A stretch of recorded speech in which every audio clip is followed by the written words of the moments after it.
Alright guys, welcome back. So as you can see, we are getting a new Queen Elizabeth. We saw it through the leak, so we knew she would come in, right? That does mean we're probably likely going to be getting the step up the ante about a week's time, probably leading towards obviously the new Meliodas, which actually it might be 2 weeks. Like we are still like the start of December, and we have to wait a little bit towards the end of the month to get obviously Meliodas, so they're probably going to extend that actual like period of when we would have got Meli by an extra week just to get Diane, so we can get closer towards the end of the year, right? But I'm just saying, you know, Tristan, Queen Elizabeth, now King Meli is set up, is right there. So let's see what she looks like. I haven't seen her kit yet, but I'm curious how she plays though. But oh,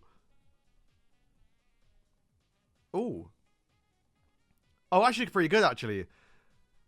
I actually really like that outfit. I don't think I like Queen Elizabeth's outfits too much.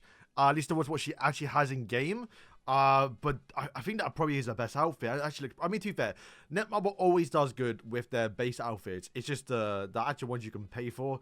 Normally bit of stinkers, right? But yeah, she's been gassed up a little bit because she's meant to be maybe like the Aqua replacement for people that didn't sign for Aqua on like the Goddess team. And it also might make the Goddess team a little bit better with you know, of course, Tristan. And even I think I heard for like once again, beta leak stuff, right? I'm not too sure.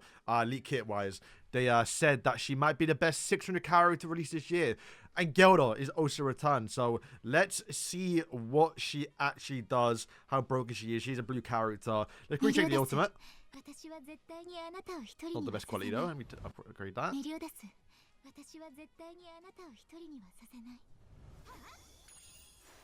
I mean, to be fair, we've seen the ultimate, right? I'm so annoyed because I pulled her so much, like the OG one, and watch me never pull this character once.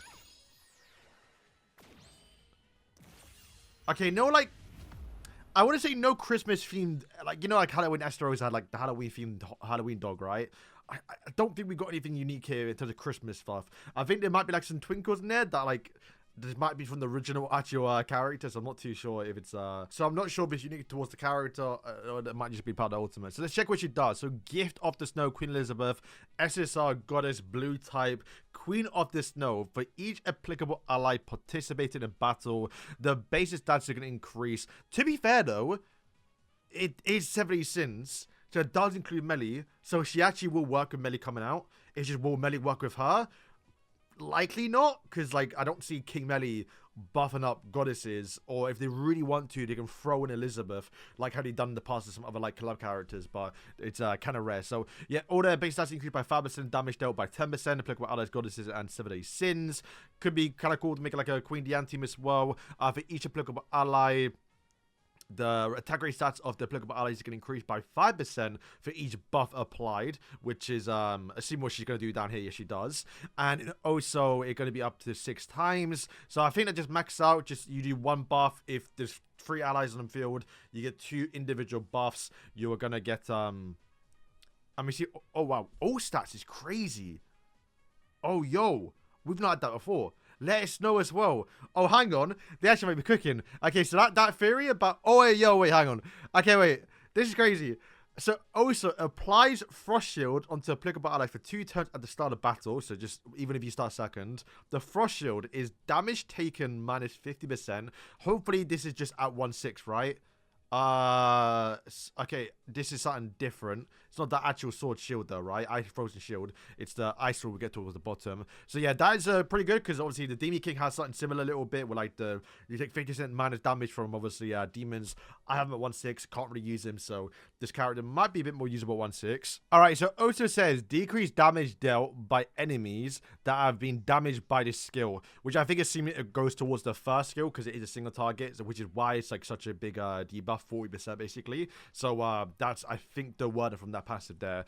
Also, base stats applicable allies can increase by 4% additionally if for each debuff removed from applicable allies up to 4 times. So 20% there.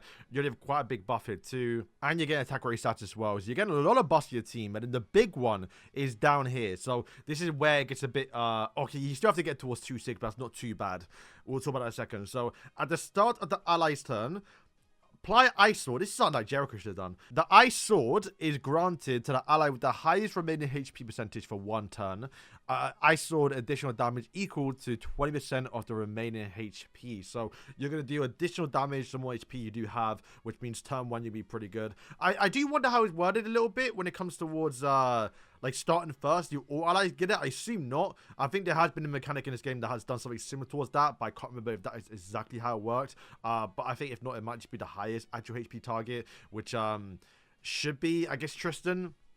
Especially if he's like Aqua in this team, you're using like Mayel. I think Tristan's got good stats, so you should probably likely get it. And you're getting additional damage, right? Which Tristan already does as well, based off his, is it max HP, right? So you have like crazy buffs. Grant, and you have a shield too, so you are able to tank a little bit. And max HP. So yeah, all about buffing Tristan basically, right? Because you get the max HP buff, so Tristan can deal more damage on his skills. Then you have the additional damage as well. You have the shield to protect Tristan, so he doesn't lose that much HP. And maybe not even any HP at all, so you can keep that maximum remaining HP additional damage.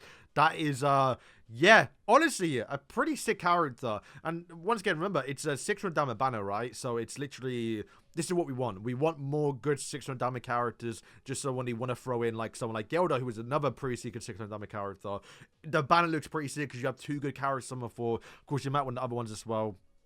But like, damn, that is we do love to see that.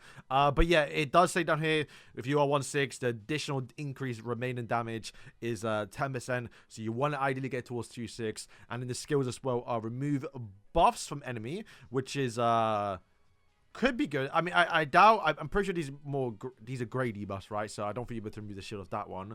But there's some buffs there to remove. Why not? But it also inflict cold damage equal to 5% attack, which is going to be 2 times crit chance increase, and also 5% damage dealt for every buff on the battlefield, which I think does apply towards yourself, right? So if you buff up with this skill here, which will, I mean, I don't even know how it's going to work, right? Because I don't think we've had a, there's no way we've had a skill that increases all stats. All stats, to be fair, is just 1 buff. I'm pretty sure. So it would just be 1 buff. So you'll get 3 buffs. So you have to figure out a way to get more buffs to your team anyway to max out the 6 ones. 25% though. It's annoying we can't see it. I assume it's 10, 15. Well, it would be 15, 20, 25. If it's 15 on like a 1 dupe, maybe a single target. If it's AoE, it'd be crazy as well. So we don't know how that skill is going to work properly, but that is looks like a pretty solid kit. Also, I guess the ultimate's been changed too, right? Because it didn't do this before, but also applies the Frost Shield. Also going to apply the Frost Shield, which obviously the old Elizabeth didn't do. Did she? No, she definitely didn't do it. And then also as well, all allies with the cold damage equal to, so same as skill 1, right? Which I don't think, once again, the old Elizabeth had, right? So that is kind of cool a little bit. You're seeing kind of a unique thing here a little bit. It's a new version of a character, but considering the other character was obviously a little bit of a dupe heavy, I think a lot of stuff revolved on her revives and her passive, so you have to completely change the ultimate to fit with the new one. It's kind of cool. You rarely don't actually see that. I don't think this actually might be one of the first few times you've done it in like 6 years where the new version of a character or a certain buff, like they actually changed the ultimate, even though it's still sort of similar. Yeah, massive W for a character.